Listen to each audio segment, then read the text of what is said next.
So I started with this over-the-door ironing board for only $3.99 from the Goodwill. Next, I gave it a fresh coat of white spray paint. So here I just went and taped off where I'm going to go ahead and screw my holes into the metal. So for my top holes, I measured down 12 inches.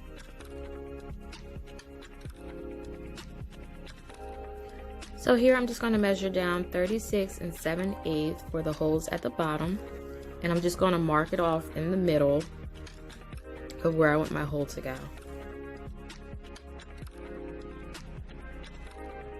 So here I'm just screwing in a piece of wood for my door stopper, which you'll see at the end.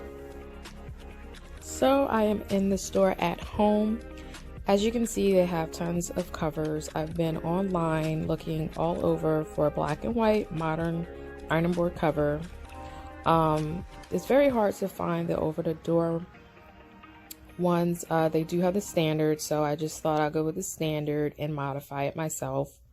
So this is exactly what I'm looking for.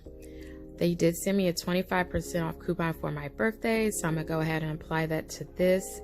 As you can see, it's only $9.99.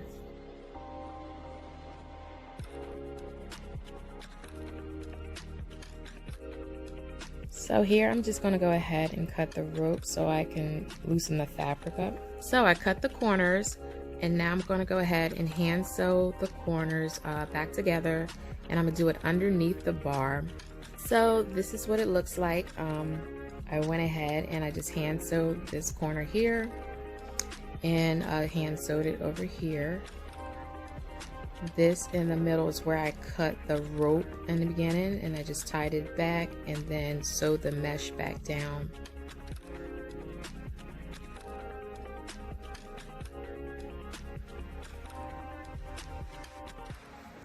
So at the top, you can see I just did a couple hand stitches down the sides and then across the bottom here, and I folded the excess fabric underneath.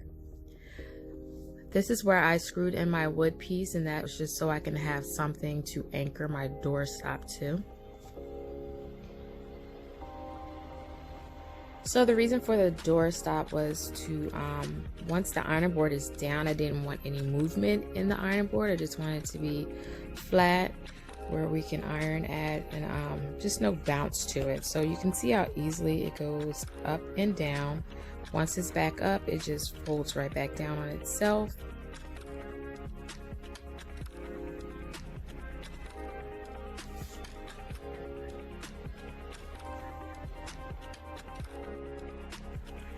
So to screw in the ironing board, I just used 3-inch screws. I had some 1/2-inch spacers laying around the house. On the right side, we just screwed it right into the studs, and then on the left side, I used the anchors. Now, when you hang your ironing board up, you definitely need spacers. Otherwise, your ironing board will not work properly.